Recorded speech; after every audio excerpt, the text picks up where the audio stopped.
पूरी पृथ्वी तो नहीं हम शुद्ध करते, मगर रामायण में काकभूषुंडी जी हैं, उन्होंने एक पवित्र स्थान बनाया। इन्होंने ये साबित कर दिया कि मुद्दा यह नहीं है कि मुद्दा हल कौन करेगा, मुद्दा यह है कि मुद्दे की पहल कौन करेगा।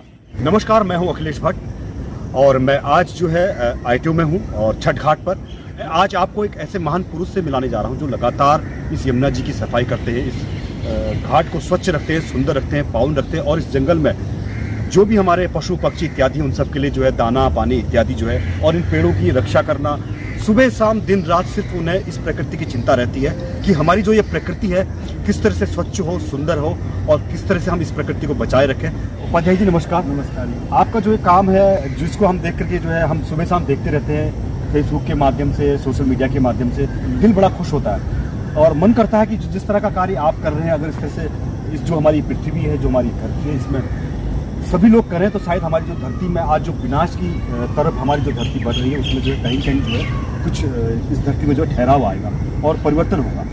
तो आप किस तरह से जो है यहाँ पर जो कार्य करते हैं, क्या क्या करते हैं आप? देखिए, ये जल जमीन जंगल ये हमारे देवता हैं और हमारे देवता हैं, इनकी पूजा करना, इनकी सेवा करना ही हमारा धर्म है और यही सनातन संस्कृति है। और हमको इसको जब ये जल और जमीन जंगल रहेगा तो हमारी धरती स्वच्छ और निर्मल रहेगी। जब धरती पवित्र रहेगी तो हमारे जो वनस्पति हैं, जो हमारे अन्न हैं, वो सब ताकतवर होंगे, उनमें उनका जो प्राण होगा वो बहुत ताकतवर होगा, उसमें बहुत पॉजिटिव एनर्जी होगी।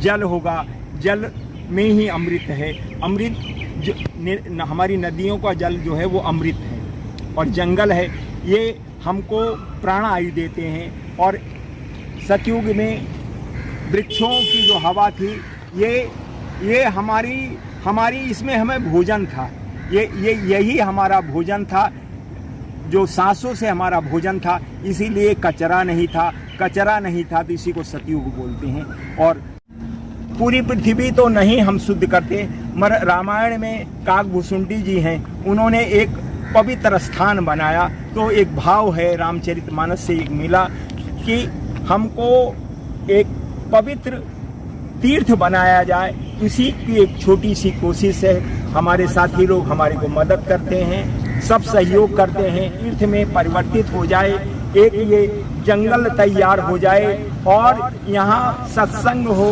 और एक दिव्य वातावरण तैयार हो, ये देश की राजधानी और ये एक नया वृंदावन तैयार हो। इसी भाव को हम लोग इसी पर ये काम कर रहे हैं और कोशिश है कि कामयाब अवश्य होंगे। जी, जय हिंद, जय भारत। जी सर, आप बताइए थोड़ा।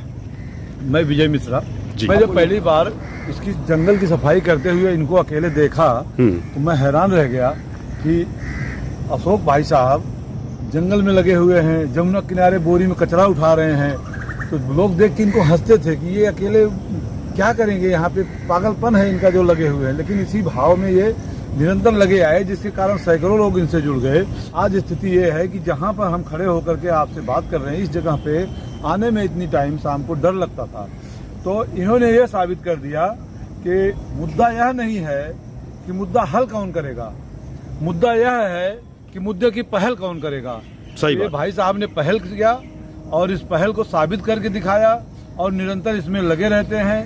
अपने पास से पेंशन पाते हैं, उसमें से जन सहयोग से कैसे भी इसी कार्य में लगे रहते हैं। और भाई साहब ने यमुना के किनारे से लेकर के 2 बगीचे तैयार किए हैं जिसमें विभिन्न प्रकार के फलदार वृक्ष हैं। फलदार वृक्ष लगाने का इनका उद्देश्य यह है कि आदमी तो कुछ भी पेट भर लेता है, लेकिन पशु पक्षी को तो यहाँ जंगल में जो है उनको तो फलदार वृक्ष ही चाहिए। सही बात, सही बात। ये सोच करके इन्होंने यहाँ पे तरह तरह के फलदार वृक्ष लगाए हैं जो कि काफ़ी बड़े हो गए हैं और जो निरंतर उसकी सेवा करते हैं। गर्मी के दिनों में कुछ संकट इनके ऊपर ऐसा आया कि इनको पानी मिलने का यहाँ सरकारी दफ्तरों से दिक्कत हुई, तो ये जमुना के किनारे गर्मी के टाइम में बाल्टी से भर भर के पानी और पेड़ों की सिंचाई किए। हम खुद देख करके हैरान रहे इनके मेहनत को। बिल्कुल सही। तो ये अद्भुत इस जंगल को मंगल करने में इनका बड़ा सहयोग है। और पर्यावरण जल ही जीवन है, पर्यावरण ही सबके लिए जो है अंत में रक्षा के लिए यही ऑक्सीजन ही सबको चाहिए, इसमें निरंतर लगे हुए हैं, यही कहना है। सही बात कही कि आपने जो है, जो हमारे ये पेड़ पौधे हैं, नदी है, जल है, ये सब हमारे जो है जीवन के आधार है। इसी से जो है हमारा ये जो मानव जीवन है, इसी आधार पर हमारा मानव जीवन चलता है। अगर वृक्ष नहीं रहेंगे, ये पशु पक्षी नहीं रहेंगे, तो शायद हम लोगों का जीना भी बड़ा मुश्किल होगा। बहुत अच्छी सेवा, आपकी सेवा मुझे देख के बहुत आनंद, बहुत अच्छा लगता है कि हम भी कभी कभी थोड़ा थोड़ा आपके साथ जो है सेवा करें। अशोक उपाध्याय जी के साथ मेरी जो मुलाकात हुई थी निगमबोध घाट पर, जहाँ पर उत्तरांचल भारतीय सेवा संस्थान जो है उस घाट की साफ सफाई करती है, स्वच्छता करती है, तो वहाँ पर इनसे मेरी मुलाकात हुई थी और उसी मुलाकात को आज तक हमने लगातार जो है इनके साथ बनाए रखा। तो कभी मौका लगेगा तो हम इनके साथ भी इस कार्य में हाथ बढ़ाएंगे, क्योंकि सेवा एक बहुत अच्छा कार्य है। क्योंकि हम हर तरह का कार्य तो करते हैं, लेकिन सेवा का कार्य करने के लिए हर कोई जो है उसके लिए आगे कदम नहीं बढ़ाता है। तो कुछ लोग ऐसे होते हैं जो अपने कार्य से जो है ये साबित करते हैं कि दुनिया में अगर हम आए हैं तो अपने जीवन को सार्थ करने के लिए, इस जीवन का जो हमारा मोल है उसको चुकाने के लिए हमें यहाँ पर सेवा तो करनी ही पड़ेगी, तभी हमारा ये जीवन सफल होगा। जैसे कि अभी आपने कहा कि अकेले लगे रहे।